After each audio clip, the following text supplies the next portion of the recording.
Сәлем баршаңызға достар, сіздермен бүгін өте дәмді повидло дайындайтын боламыз.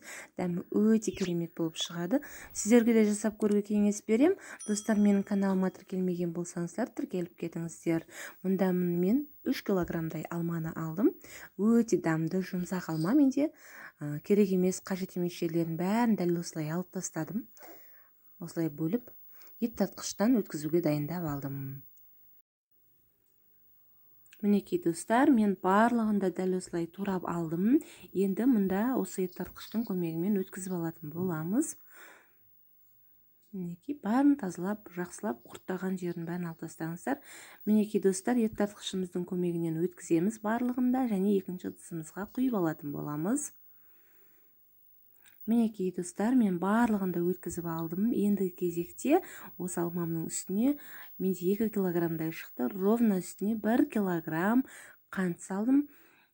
Барлығында жақсылап араластырып алыңыздар, бір келкі етіп.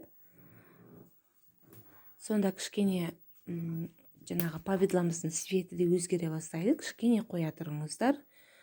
10-15 минутқа қантты араластырып қойып қойыңыздар. Мінекей 10-15 минут тұрған повидламызды қантымыз кішкене ерігеннен кейін отымызға қойып, жай осылай қозғап араластырып тұрыңыздар. Мінекей кішкене уже светтері өзгеріп жатыр. Осылай араластыра отырып қайнауын күтетін боламыз.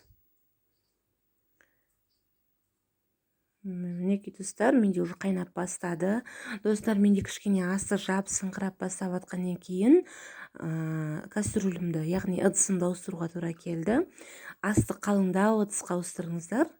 Мінекей уже қайнап, менде езіліп жатыр.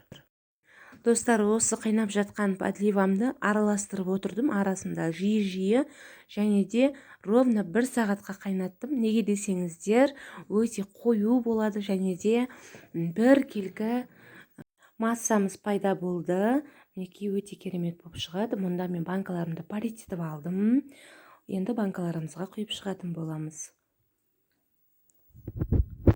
Қараңыздар, түйіршігі өте аз, керемет болып шықты. Мінекей достар, мен барлығында құйып алдым банкаларыма, жауып, қысқа сақтап, қыста рахаттана отырып жейтін болам. Сосын қыздар, мінекей қараңыздар, түбі ешқандай да жабысқан жоқ, өте керемет болып шықты. Асты қалыңдау ыдысқа жасағандарыңыз дұрыс екен.